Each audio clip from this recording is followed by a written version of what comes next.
Durante a madrugada, enquanto Roma dormia, o homem mais poderoso do mundo acendia uma vela e escrevia para si mesmo. Não eram ordens militares, não eram decretos imperiais, eram anotações pessoais, jamais destinadas a outros olhos, de um homem tentando se tornar melhor do que havia sido no dia anterior. Marco Aurélio governava um império de 70 milhões de pessoas, conduzia guerras nas fronteiras do norte, lidava com epidemias que destruíam cidades inteiras e, ainda assim, reservava as primeiras horas de cada dia para uma prática que considerava mais urgente do que qualquer batalha externa: o treino da própria mente. Essa imagem diz algo que nenhuma definição de estoicismo consegue transmitir completamente. Aqui estava o homem com mais poder no mundo conhecido, e o adversário que ele levava mais a sério estava dentro dele mesmo. Mas para entender onde essa filosofia chegou, é preciso entender onde ela começou. Epicteto nasceu escravo, em Hierápolis, no que hoje é a Turquia, por volta do ano 50 depois de Cristo. Não tinha nome próprio. Epicteto significa simplesmente o adquirido, como se fosse um objeto catalogado. Seu dono era um homem chamado Epafrodito, ele mesmo um ex-escravo, que havia ascendido socialmente em Roma e que tratava Epicteto com a crueldade particular de quem conhece a humilhação e escolhe perpetuá-la. Existe um relato que atravessou séculos e que, se verdadeiro, define Epicteto melhor do que qualquer texto filosófico. Certa vez, Epafrodito resolveu torcer a perna do escravo. Por capricho, por demonstração de poder, Epicteto, sem alterar a expressão, disse calmamente: "Você vai quebrá-la." A perna quebrou. Epicteto completou: "Eu não disse que você ia?" E não disse mais nada. Não havia ali resignação. Havia algo muito mais desconcertante. Um homem que havia encontrado dentro de si uma fronteira que nenhum poder externo conseguia cruzar. Seu dono controlava seu corpo, seu tempo, sua liberdade de movimento, mas não controlava sua resposta ao que acontecia com ele. E Epicteto havia decidido que essa distinção era a única que importava.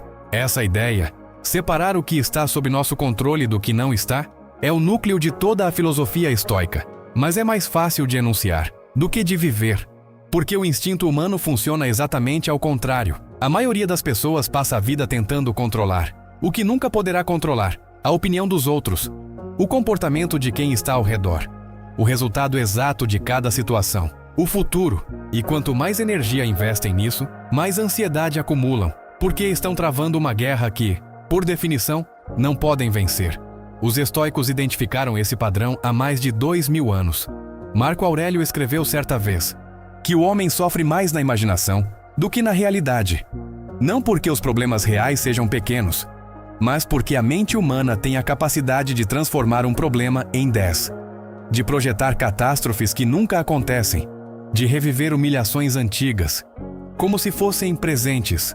O sofrimento, para os estoicos, raramente vinha diretamente dos eventos, vinha da interpretação que fazíamos deles.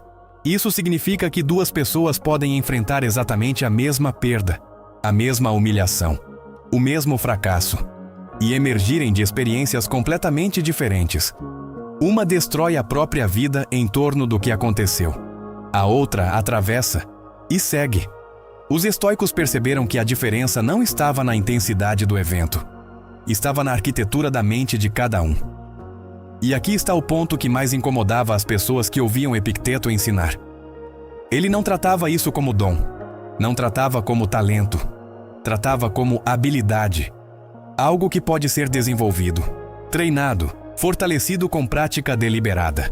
Da mesma forma que um músculo responde ao esforço repetido, Epicteto, o homem que não podia escolher onde dormia ou o que comia, ensinava que a liberdade mais absoluta estava disponível para qualquer pessoa, independentemente de suas circunstâncias externas. Não a liberdade de mudar o mundo, a liberdade de escolher como responder a ele. Marco Aurélio, que tinha o poder de mudar o mundo, chegou à mesma conclusão pelo caminho oposto. Toda a força do Império Romano não o protegia do luto, da traição, da doença, da ingratidão. O que o protegia, o que ele treinava diariamente naquelas páginas escritas para ninguém, era a capacidade de não deixar que nenhuma dessas coisas determinasse quem ele seria. O estoicismo não pedia que as emoções fossem eliminadas, pedia algo muito mais difícil, que fossem observadas antes de obedecer a elas. Existe uma distância enorme entre sentir raiva e ser controlado por ela, entre sentir medo e tomar decisões a partir do medo, entre sentir tristeza e construir uma identidade em torno da tristeza. Os estoicos viviam nessa distância, não acima das emoções, mas um passo atrás delas, com espaço suficiente para escolher a resposta, em vez de apenas reagir. O que torna essa filosofia estranhamente atual é que o mundo contemporâneo funciona como uma máquina projetada para eliminar exatamente esse espaço. Notificações constantes, estímulos projetados para provocar reação imediata, ambientes que recompensam a resposta mais rápida e mais intensa. A atenção humana nunca foi tão disputada, e nunca foi tão fácil passar um dia inteiro reagindo a coisas sem ter escolhido nenhuma delas. Os estoicos chamariam isso de escravidão voluntária. Não a escravidão que Epicteto conheceu, imposta por correntes e por lei.